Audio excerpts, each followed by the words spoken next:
दोस्तों, मेरा नाम नेहा है और मैं 21 साल की हो चुकी हूँ। इस कहानी में मैं आपको बताने वाली हूँ कि कैसे मेरे जीजा जी ने मुझे खेत में ले जाकर बुरी तरह। मेरे जीजा जी का नाम अमन और उनकी उम्र लगभग 29 से 30 साल की है।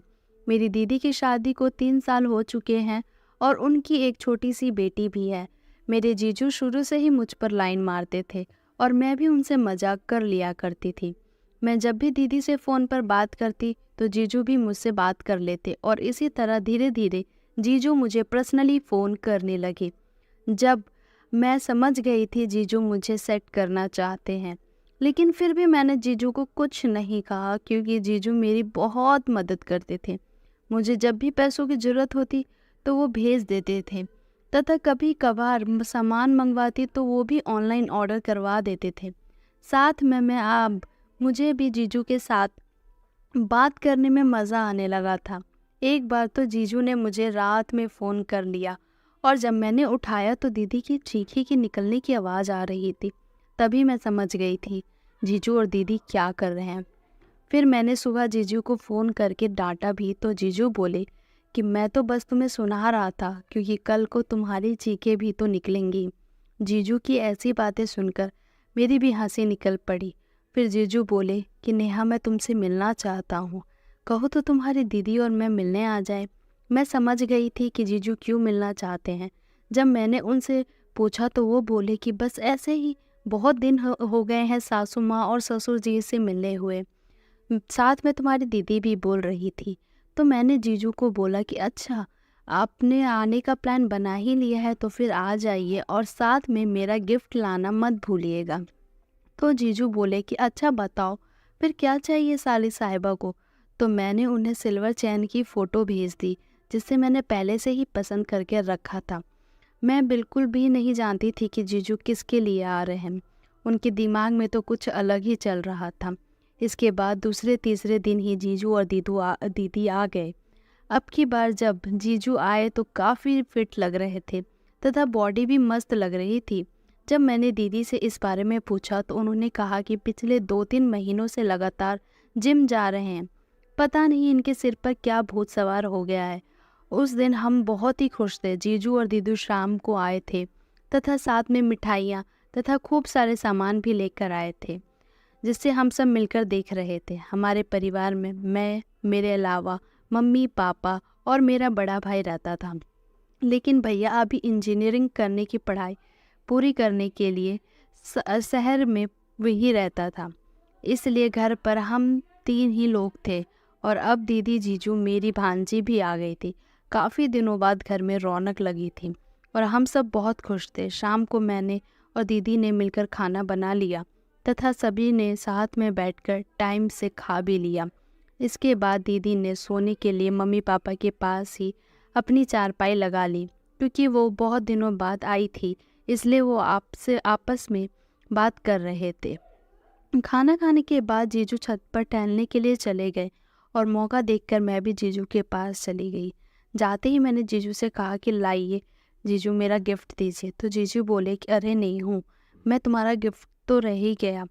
फिर मुझे लग रहा था कि कुछ तो मैं भूल रहा हूँ। जीजू के मुंह से इतना सुनते ही मैंने दूसरी तरफ मुंह कर लिया और जीजू को डांटने लगी कि आपको तो मेरी फिक्र ही नहीं है। सभी के लिए चीज़ ले आए और जो मैंने मंगवाया था वो तो ला ही नहीं, बस ऐसे ही फ़ोन पर बात करते रहते हैं।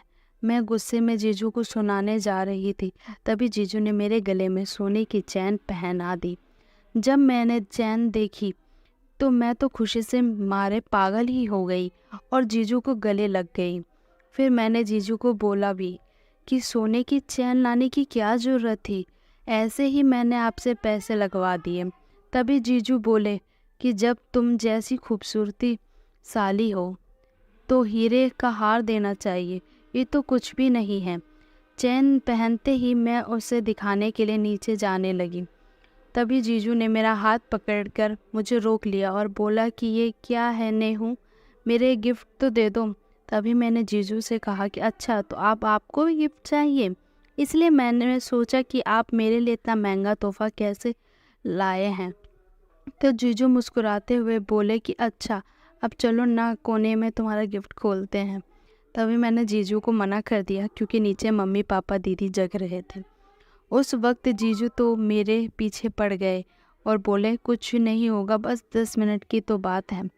तब मैंने जीजू से अपना हाथ छुड़ाने हुए कहा कि थोड़ा इंतज़ार करो जीजू, मैं इतनी आसानी से नहीं मानूंगी। गोल्ड की चेन सभी को पसंद आई, लेकिन हमेशा की तरह पापा ने तो डांट ही दिया कि दामाद जी से इतने पैसे लगवाने की क्या ज़रूरत थी। इसके बाद मैं बात करती करती दीदी के साथ ही सो गई तथा जीजू का बिस्तर हमने छत पर ही लगा दिया था, तो वो छत पर सो गए। सुबह दीदी ने सभी के लिए चाय बना ली तथा पापा खेत चले गए और मम्मी पशुओं को संभालने लगी। मैं भी थोड़ी देर लेट ही रही। लेट उठी तो दीदी बोली कि चाय पीकर तुम्हारे जीजू को भी देना, क्योंकि वो भी अभी तक सो रहे थे। फिर मैं अपनी और जीजू की चाय लेकर छत पर चली गई तो जीजू पहले से ही उठ बैठे फ़ोन चला रहे थे। तो जीजू मुझे देखते ही बोले कि नेहू, तुम रात में आई क्यों नहीं? तो मैंने जीजू को मुस्कुराते हुए कहा कि अगर इतना ही मन कर रहा था तो दीदी को बुला लेते। ऐसा कहते ही मैंने जीजू को चाय पकड़ा दी और मैं भी पास में बैठ गई। मैं घर में हमेशा लोअर टी शर्ट ही पहनती हूँ, इसलिए आज भी मैंने वही पहना रखा था। तो जीजू मुझे देखकर अंदर ही अंदर मुस्कुरा रहे थे। जब मैंने जीजू से पूछा कि अब ऐसा क्या देख लिया जो इतना खुश हो रहे हो, तो जीजू बोले कि कुछ नहीं, बस तुम्हें ही देख रहा हूँ, लोअर टी शर्ट में बहुत क्यूट लग रही हो। इतने में दीदी ने मुझे नीचे आवाज़ मार ली और मैं काम में हाथ बटाने के लिए नीचे चली गई। 9 बजे तक हमने घर का सारा काम कर लिया था। इसके बाद दीदी और मम्मी हमारे ताऊजी के घर मिलने के लिए चले गई। दीदी तो जीजू को भी साथ ले जा रही थी, लेकिन जीजू बहाना बनाकर घर पर ही रह गए। मैं बाथरूम में नहा रही थी और मुझे नहीं पता था कि दीदी और मम्मी घर पर नहीं है।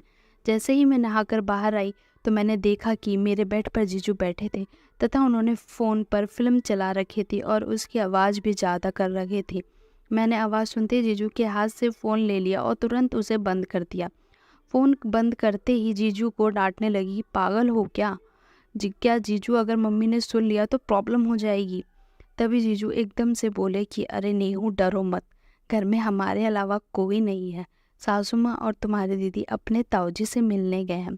इसके बाद जीजू ने मुझे बेड पर बिठाया और खुद मेरे पैरों के पास बैठ गए और बोले कि एक तो तुम डरती हो, जीजू को नीचे बैठा देख।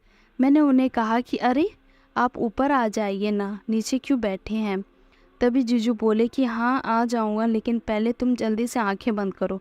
जीजू के मुंह से ऐसी बातें सुनकर मैं तो घबरा गई। अब मुझे पता चल गया था कि जीजू क्या करने वाले हैं। मैंने घबराते हुए जीजू से कहा कि जीजू, मुझे बहुत डर लग रहा है, अगर कोई आ गया तो हम दोनों की खैर नहीं। तभी जीजू बोले कि अरे कुछ नहीं होगा नेहू, इसलिए तो कह रहा हूँ कि तुम अपनी आंखें बंद कर लो। फिर जैसे ही जीजू खड़े हुए उतने में बाहर से पापा की आवाज़ आ गई। पापा की आवाज़ सुनते ही मैं तो घबरा गई और एकदम से खड़ी होकर रसोई में भाग गई। मैं तो जीजू के चक्कर में भूल ही गई थी कि पापा के आने का टाइम ही हो गई है। इसके बाद मैंने पापा के लिए खाना गर्म कर दिया और उन्हें परोस दिया। तब तक वो नहाकर आ चुके थे। इसके बाद मैं रसोई में काम समेट रही थी, तभी जीजू भी आ गए और वो मुस्कुराते हुए बोले कि नेहू, अपनी तो किस्मत ही ख़राब है, मुझे लगता है इस बार भी मुझे खाली हाथ ही जाना पड़ेगा। तभी मैंने जीजू को चिढ़ाते हुए कह दिया कि मैं तो आपको पहले ही बोल रही थी कि इतनी आसानी से नहीं मिलेगी। तभी जीजू ने बोला कि नेहू, शाम को तुम्हारे सरसों के खेत में चलते। तभी मेरी हंसी निकल गई और मैंने हंसते हुए जीजू से कहा कि जीजू, सच में आप पूरे पागल हो चुके हैं। तभी जीजू ने कहा कि नहीं, ऐसी बात नहीं है, तुम्हारी दीदी को तो खेतों में बहुत मज़ा आता है। तभी मैंने मुस्कुराते हुए पूछा कि क्या बकवास कर रहे हो जीजू, दीदी को भी खेतों में लेकर जाते हो? तभी जीजू बोले कि हाँ, अगर यकीन नहीं हो रहा है तो अपनी दीदी से पूछ लेना। मैंने सोचा शायद जीजू मजाक कर रहे हैं, लेकिन शाम को 5 बज के आसपास ही जीजू सच में तैयार हो गए। उन्होंने पापा से भी पूछ लिया और बाइक लेकर मुझे खेतों में ले आए। मैं भी नहा धोकर खुशी खुशी जीजू के साथ खेत आ गई, क्योंकि जीजू के साथ साथ मन तो मेरा भी बहुत कर रहा था। खेत पहुंचते ही जीजू ने बाहर ही बाइक खड़ी कर दी तथा हम सरसों में चले गए। सरसों के पीले फूल के बीच हम तो बिल्कुल भी नहीं दिख रहे थे। लगभग 10-15 मिनट बाद हम बाहर आए और मैं तो पूरी तरह मिट्टी में हो चुकी थी तथा साथ में मेरे पेट में भी दुखने लगा था। आते ही मैंने और जीजू ने पानी पिया और अपना मुंह धोया। मुझे तो अब बिल्कुल भी अच्छा नहीं लग रहा था। मैंने जीजू को कहा कि जीजू अब जल्दी से मुझे घर ले चलो, क्योंकि मुझे बिल्कुल भी अच्छा फील नहीं हो रहा है। जीजू ने तुरंत बाइक स्टार्ट की और हम घर आ गए। सारे रास्ते जीजू मुझे यही समझाते रहे कि नेहू तुम ज़्यादा टेंशन मत लेना, सब नॉर्मल है, घर जाकर नहा लेना, सब ठीक हो जाएगा। अगर फिर भी कोई प्रॉब्लम हो तो मुझे बता देना। घर आते ही मैं तुरंत नहाने चली गई तथा रात को बिना खाना खाए ही सो गई। इसके बाद सुबह जाकर कहीं मैं नॉर्मल हुई। अब मुझे अपने आप किए पे बहुत शर्म आ रही थी तथा पछतावा भी हो रहा था कि मैंने जीजा साली के इतने प्यारे रिश्तों को ख़राब कर दिया। उतने में ही जीजू मुझे संभालने के लिए तथा मेरे लिए चाय लेकर आ गए। आते ही जीजू ने पूछा कि अब कैसा लग रहा है नेहा, अगर पेट में दर्द हो रहा है तो मुझे बता देना, दवाइयाँ ले जाऊँगा। जीजू देखते ही मेरी आंखों में आंसू आ गए और मैंने गुस्से में उन्हें थप्पड़ मार दिया। अब जीजू भी समझ गए थे कि उन्होंने बहुत बड़ी गलती कर दी है। गुस्से गुस्से में मैंने उन्हें बहुत कुछ सुना दिया। इसके बाद जीजू भी अपने किए पे बहुत शर्मिंदा हुए और मुझसे माफ़ी मांगने लगे। तभी रोते हुए मैंने जीजू से कहा कि जीजू गलती हम दोनों से हुई है और माफ़ी तो हमें दीदी से मांगनी चाहिए। तभी जीजू बोले कि प्लीज़ नेहा, अपनी दीदी को ये सब मत बताना, वरना हमेशा के लिए मैं उसका विश्वास खो दूँगा। जीजू की इस बात को तो मैं भी समझ गई थी, क्योंकि अगर हमने दीदी को बताया तो जीजू हमेशा उनकी नज़रों में गिर जाते। इसके बाद हमारे पास पछतावा करने के अलावा और कोई रास्ता नहीं था। फिर जीजू और हमने आपस में प्रॉमिस लिया कि हम इस बात को भूल जाएंगे तथा कभी भी याद नहीं करेंगे। तो दोस्तों, यही थी मेरी छोटी सी कहानी। आपको कैसी लगी कमेंट बॉक्स में ज़रूर बताना और मेरी इस वीडियो को लाइक ज़रूर कर देना।